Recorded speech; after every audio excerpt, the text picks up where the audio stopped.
एक समय की बात है, माणिकपुर नाम का एक गांव था। गांव के कोने में पुरानी हवेली के पास हर रात एक ठेला लगता था। उस ठेले पर एक औरत चीज सैंडविच बेचती थी। वो बहुत ही खूबसूरत थी, लेकिन उसकी आंखों में एक अजीब सा डरावना आकर्षण था। पर भूख और स्वाद के लालच में कुछ लोग ये बात भूल जाते थे और अक्सर वहाँ से सैंडविच खा लिया करते थे। ऐसे ही एक रात 4 दोस्त राहुल, विशाल, तनु और अंशुल उस ठेले के पास पहुँचे। यार भूख लगी है, कुछ खा लेते हैं। हाँ यार, भूख तो मुझे भी लगी है, लेकिन और कुछ दिखाई नहीं दे रहा है। सिर्फ यही चीज सैंडविच का ठेला है। ये चीज सैंडविच की खुशबू तो बहुत अच्छी आ रही है। भाई मुझे कुछ अजीब लग रहा है। गांव वाले इस ठेले के बारे में अजीब अजीब बातें करते हैं। हाँ, इससे अच्छा हम यहाँ खाते ही नहीं। क्या पता कोई घटना ही हो जाए, और हो सकता है ये सच में भूत या चुड़ैल ही हो। ओफो, तुम भी ना। भूख से मर जाऊंगा मैं, लेकिन ये भूत प्रेत वाली बातें नहीं सुनूंगा। हाँ। ठेले वाली औरत मुस्कुराई। उसकी मुस्कान में कुछ ऐसा था जो तनु को बेचैन कर रहा था। आप लोग नए लगते हो, मालूम पड़ता है यहाँ पहली बार आए हो। मैं सही बोल रही हूँ क्या? हाँ, आप सही कह रही हैं। वैसे क्या आप यहाँ हर रात ठेला लगाती हैं?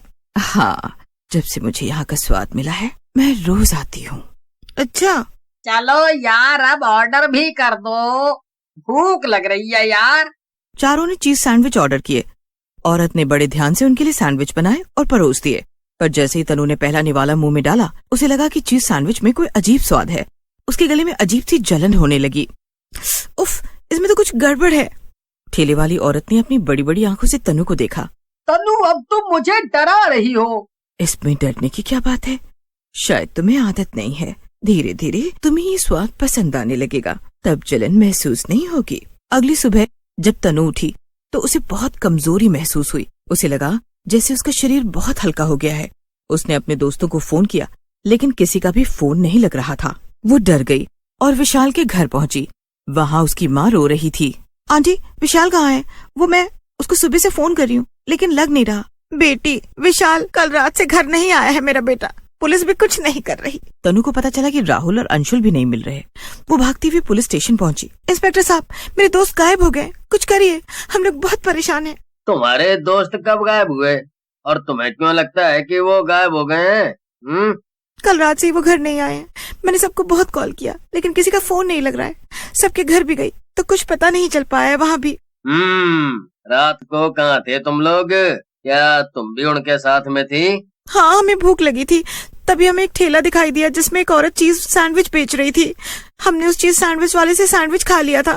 पर जाने कैसे मैं उठी तो घर पर थी, लेकिन मेरे बाकी दोस्त नहीं आए। इंस्पेक्टर का चेहरा पीला पड़ गया।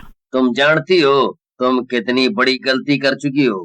तुम बच्चे अक्सर अपनी नादानियों से फंस जाते हो। आप ऐसे क्यों बोल रहे हैं सर? ये 100 साल पहले की चुड़ैल है, जिसका नाम चंपा था। वो इंसानों के मांस से चीज सैंडविच बनाकर खिलाती थी। उसे गांव वालों ने जिंदा जला दिया, लेकिन अब भी उसकी आत्मा रात को भटकती है। तनु के रोंगटे खड़े हो गए। पर आपको कैसे पता इसके बारे में? क्योंकि तुम पहले इंसान ना हो जो ये शिकायत लेकर आई हो। ये आप क्या बोल रहे हैं सर? इसका मतलब क्या वो? नहीं, ये नहीं हो सकता। तो क्या मेरे दोस्त? क्या कोई उपाय है जिससे मैं अपने दोस्तों को वापस ला पाऊँ? प्लीज सर, मेरी मदद कीजिए। अगर वो अब तक जिंदा है तो हमने जल्दी करनी पड़ेगी, तब हम उनको बचा सकते हैं। चलो, आप हमें लेके चलो वहाँ जहाँ आपने चुड़ैल को देखा था। वे दोनों उस ठेले के पास पहुँचे, पर वहाँ सिर्फ जलते हुए कोयले पड़े थे। तनु घबरा जाती है। यही तो था ठेला, कहाँ गया? अब क्या होगा? उधर चुड़ैल अपने खाने की तैयारी में लगी होती है। आज तो 3 लड़के एक साथ ही खाने को मिल गए। पिछले कुछ महीने से तो मुझे भूखे ही रहना पड़ रहा था, क्योंकि ये गांव वाले बहुत ज्यादा समझदार हो। मैंने तो पहले ही कहा था, चलो यहाँ से, अब सब फंस गए ना। तुम शहरी बात कहाँ मानते हो किसी की? खैर, मेरे लिए तो ये अच्छी बात है, वरना आज रात भी मुझे भूखे ही रहना पड़ता। हम यहाँ सैंडविच खाने आए थे और तुम हमें ही अपना खाना बनाना चाहती हो। देखो, तुम हमें जाने दो, हम तुम्हारे लिए और बेहतर खाना लेकर आएंगे। मुझे पागल समझा है क्या, जो मुंह का खाना जाने दूं? मेरा हमेशा से एक उसूल रहा है, मैं कभी भी लड़कियों को अपनी दावत नहीं बनाती। मुझे लड़कों का मान ज्यादा पसंद आता है। मुझे शौक है और उसमें स्वाद भी मुझे ज्यादा आता है। वो सब तो ठीक है, लेकिन अगर हम तुम्हें ये विश्वास दिलाएं कि हम हमसे मोटा और बेहतर मांस खिलाएंगे, तो क्या तुम तब हमें जाने दोगी? तुम लोगों ने मुझे समझ क्या रखा है? बहुत हो गई तुम्हारी बकवास। मैं जा रही हूँ कुछ मसाले लाने। तब तक तुम रहोगे इस कुएं में। जब तक मैं यहाँ नहीं आ जाती तब तक तुम इसी में पड़े रहोगे। यहाँ कोई आता जाता भी नहीं है जो तुम्हारी मदद करेगा। जैसे ही चुड़ैल उनको कुएं में डालती है तो वो बेहोशी की हालत में हो जाते हैं और चुड़ैल इतना बोलकर वहाँ से चली जाती है। वो आपस में बेहोशी की हालत में बात करते हैं। अगर हमें भूख नहीं लगी होती या अगर हम कोशिश करते थोड़ी देर अपनी भूख को रोक पाने की, तो आज हम इस बड़ी मुसीबत में नहीं फंसते। अब जाने क्या होगा हमारे साथ। मेरी माँ भी मेरा इंतजार कर रही होगी, ना जाने कितना रोई होगी मेरे बिना। भाई, सिर्फ तेरी ही माँ नहीं, हम दोनों की माँ भी उतनी ही परेशान होगी। मुझे तो बहुत डर लग रहा है। ये चुड़ैल हमारे साथ क्या करने वाली है? क्या पता यह हमें जाने भी देगी या नहीं, या सच में हमें खाने वाली है। अब तो सिर्फ प्रार्थना ही कर सकते हैं, कोई चमत्कार ही हमें बचा सकता है। उधर इंस्पेक्टर और तनु उस ठेले का पता लगाने के लिए घूम रहे होते हैं, लेकिन तनु को सही जगह समझ नहीं आती जहाँ पर उसने वो ठेला देखा था। मुझे समझ नहीं आ रहा कहाँ गया उसका ठेला। यहीं पर तो था, एकदम से गायब कैसे हो गया? मुझे जहाँ तक याद है मैंने यहीं पे उस ठेले को देखा था। सर, मुझे भी उतनी चिंता है अपने दोस्तों की जितनी की आपको। मैं कोशिश कर रही हूँ पता करने की। तभी उनको दूर एक कुआं दिखाई देता है जिसमें से एक अजीब सी आवाज आ रही होती है। सर, मुझे लग रहा है उस कुएं के पास कुछ गड़बड़ है।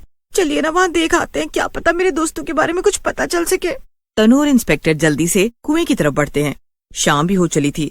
अब तनु और इंस्पेक्टर को डर भी लग रहा था, लेकिन फिर भी उन्होंने हिम्मत करते हुए सोचा कि एक बार कुएं के अंदर झांक लेते हैं। इंस्पेक्टर और तनु ने कुएं में झांका। अंदर विशाल, राहुल और अंशुल बेहोश पड़े थे। इंस्पेक्टर और कुछ हवलदार मिलकर उन्हें बाहर निकालने लगते हैं। जैसे ही वो उन्हें बाहर निकालने लगे, पीछे से ठेले वाली चुड़ैल आ जाती है और आग बबूला होकर कहती है, क्यों रे, मेरी दावत खराब करने आए हो तुम लोग? मैंने बहुत बड़ी गलती कर दी तुझे जिंदा छोड़कर। मुझे अपना उसूल तोड़ देना चाहिए था और तुझे भी यहीं पर कैद कर लेना चाहिए था। उसकी आंखें जल उठी और उसके हाथ नुकीले पंजों में बदल गए। चलो सब भागो, ये चुड़ैल हमें मार डालेगी। अरे भागो। मेरी माँ ने बहुत साल पहले इस चुड़ैल से बचने के लिए एक ताबीज मुझे दिया था। लगता है उस ताबीज का इस्तेमाल करने का समय आ गया है। अब तो इस्तेमाल कीजिए ना उस ताबीज का। अब क्या जब हम मर जाएंगे तब वो ताबीज आप निकालेंगे?